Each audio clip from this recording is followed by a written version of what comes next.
Is this thing on? Oh, hang on. It's my phone. It's my James Gunn hotline. Please excuse me.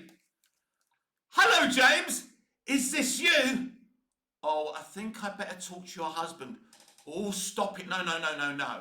Put James on the line. Hello, James. I think your wife was just calling me for you. Did you want to speak to me? Yes. What can I do for you? You want my advice about the person you've cast as Jorel in Superman. Oh my God, what an honour, James. So who have you cast? Peter Dinklage. Peter Dinklage. I mean, he'd make a great Batmite, right?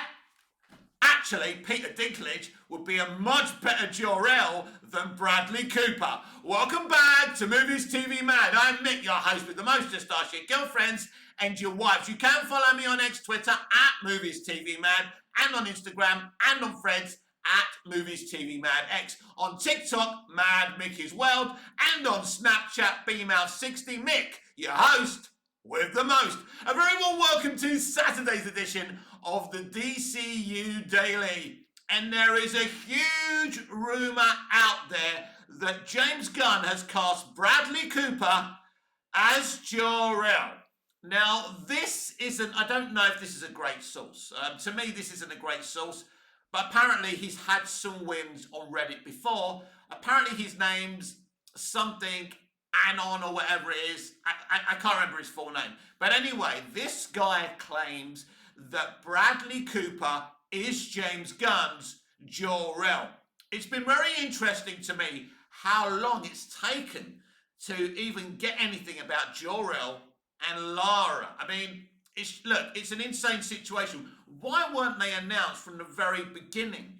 Was he looking for a famous actor to play Jor-El? And everyone said no. So as we all know, Bradley Cooper is a very good friend of James Gunn. He voiced Rocket Raccoon in all three of the Guardians of the Galaxy movies. So they're connected, they're good friends. And as we know, Gunn normally likes to work with people he's familiar with and his friends. That's the reason he was able to get his gig back on Guardians of the Galaxy Volume 3 after Disney fired him. He was smart enough to employ all his friends, so when he was fired, they kicked up a stink. We're not going to be in the movie, we're not going to have anything to do with it unless James comes back. He got to finish his movie. So he always works with his friends. Would I cast Bradley Cooper as Jor-El? Well, listen, I love Bradley Cooper. I've loved Bradley ever since he played Will Tipping in Alias, one of my favourite shows of all time, created and written by J.J. Abrams. I think he's a really capable, great actor, and he's done really, really well for himself since Alias. But no, I wouldn't be casting Bradley Cooper as Jor-El. You know, the gag about I did earlier with Peter Dinklage, actually, I genuinely believe now, it was just something I just pulled out of my backside, but thinking about Peter Dinklage, and I think Peter Dinklage genuinely would make a better Jor-El than Bradley Cooper. It's not even a hot take, but no, I would not be casting Bradley Cooper as Jor-El.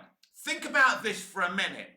Marlon Brando was cast simply because he was Marlon Brando. And when people heard what he was getting for a few minutes of work, at the time it was unheard of and people thought it was ridiculous. But when you look back now, Marlon Brando was the perfect Jor-El. Russell Crowe was the perfect Jor-El for 2013's Man of Steel. The voice of Jor-El on Smallville, Terrence Stamp, who'd already played General Zod in Superman 78 and Superman 2, had the perfect voice to play the artificial intelligence voice of Jor-El on Smallville. It worked. And there was some kind of iconography with those three actors. But when you think of Bradley Cooper, he's not big enough, is he? He's not iconic enough to play Jor-El in that sense. But should you be a big name to play Jor-El? No. You know, I think Bradley will be a perfectly good, casting choice for Jor-El. But has he gone through auditions? Has he proven he's the right man to play Jorel? No. He's playing Jorel because he's a friend of James Gunn. Now, friends getting roles and family members and goddaughters and godsons getting roles and jobs in Hollywood is as old as the 100-year-old Hollywood land itself. So it's not a big surprise. Look, it doesn't bother me. It don't bother me if friends get jobs. It is the way of it. It's not just in Hollywood, in life. The reason I got a month's trial at George Michael's uncle's hairdressers is because we were friends of George Michael's family.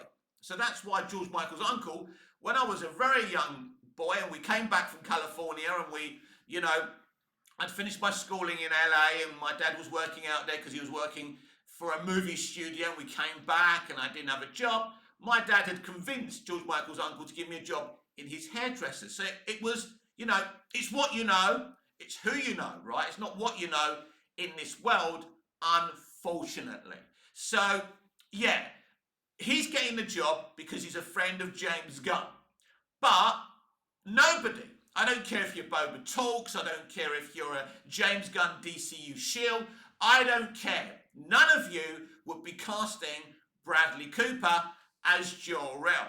But here's the thing, he still could be a perfectly good Jor-El. In fact, I believe he will be a perfectly good Jor-El. But it's important everyone understands why he's getting the job. And a lot of people are already mocking the hell out of this casting. He's getting the job because he knows James. But I still think he can do a solid job as Jor-El. Let's not get it twisted. Now, I don't know how old Bradley is now. I mean, how old is he? Yeah, all right, let's look at this, right? So, David Corenswet, about 30, 31 years old. This is actually quite old for an actor to be playing Superman for the first time. I can't remember how old Henry Cavill was when he played Superman, actually, in Man of Steel. But we can actually work out the maths right here and right now. Isn't this fun? So he's about 40 or something. Let's just say he's 40, right? Let's average it out. Let's say Henry Cavill's 40 now. 2013. So we're talking about 12 years ago. My maths isn't great by the time. 12 years ago, Henry Cavill would have been around 28. And it's interesting because Christopher Reeve, when he made Superman 78, was only 24. I think Brandon Routh was around 24 to 26. So actually Henry Cavill was quite older than Christopher Reeve, double Christopher Reeve's age. It's interesting. Not that that's a big deal anyway, but it is interesting. Actually, it is interesting because Tom Welling was the same age as Christopher Reeve when he first started making Smallville as well. But I always believed that Tom was a teenager. He played it so well. He got the voice down like it hadn't broken yet. It was amazing. But anyway, so I'm not sure what the age difference between David Corenswet and Bradley Cooper is. I think Bradley is in his mid-50s. Look, Bradley surely can't be 60 yet. Surely. There's no way, right? I think we'd have to say he's no more than 55. He's around my age, maybe. I'm 52. I know I don't look it. Thank you, everyone. But yeah, so I don't look. And by the way, let's preface this. Let's preface this. We don't know if Bradley Cooper's playing Jor-El, but the thing is, it doesn't seem like an unbelievable thing. When I did a video a few weeks ago about the rumors of Tom Cruise and Leonardo DiCaprio, I said if this happens, it's because the studio are pushing for it. James Gunn doesn't work normally with A-listers. And I don't know if it's because he doesn't want to work with A-listers or if they don't want to work with him. And I think maybe that's something to do with his ego. Maybe he feels he's not a good, somewhere in the back of his mind, maybe he doesn't feel he's a good enough director to direct those types of people. And also, if you work with, people who are not as famous or with lesser ability, they're not going to be, trying to tutor you on how to make your movie. If you work with DiCaprio, if you work with Tom Cruise, they're going to say, hey, mate, I think you should do this rather than that. Now, as a director of an amateur dramatic society, I'm fine with it. When a member of my amateur dramatic society says, Mick, how about we do this? I'm fine, because I don't have a huge ego. But we already know that James does, and most successful people, to be honest, to be fair to James, do have a huge ego. So if you're watching this on YouTube, please smash a like on the video and comment down below. Remember, if you're watching this on Instagram, you can only comment if I follow you back and you follow me, because I'm trying to protect myself, because unfortunately there are some unkind people who just want to be nasty to everyone in this world. And remember, hate only hurts the hater. So that's the rumour that Bradley Cooper, who plays Rocket Raccoon in the Guardians of the Galaxy trilogy, could be playing Jor-El, Superman's biological father, in this Superman movie. And my emotions towards this are that I don't totally hate it, but it's obvious if he's got this role, why he's getting this role. I think there's about an 85 to 95% chance that Bradley Cooper will be playing Jor-El. It doesn't seem ridiculous, does it? Right, let's move away from that, because one of the head directors of the Lanterns streaming show on Max, a show that I will have no access to because Max isn't available in this country, is this the dumbest studio in Hollywood? Right, so the lead director, I think his name's James Hawes, who directed many Doctor Who episodes, new Revival Who episodes, and did a great job, great director, has been talking about lanterns, and he's been saying that everybody knows about the lanterns. So when they see them, nobody's shocked. It's a normal thing. By the way, I don't like this. And this is what's going to happen in the Superman movie. Superman's been around for a year. So people are not going to be saying, oh, wow, Superman, that's sad. It takes that fantasy, that wonder, that escapism out of it. He also said, we will be dealing with, with fantasy, but we won't be sprinkling fairy dust on it. Talking about lanterns. Now, this is what I think.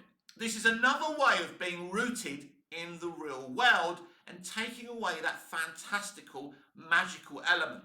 This is what television and stories has lost. This is what New Hollywood and modern day Western English-speaking entertainment have taken away.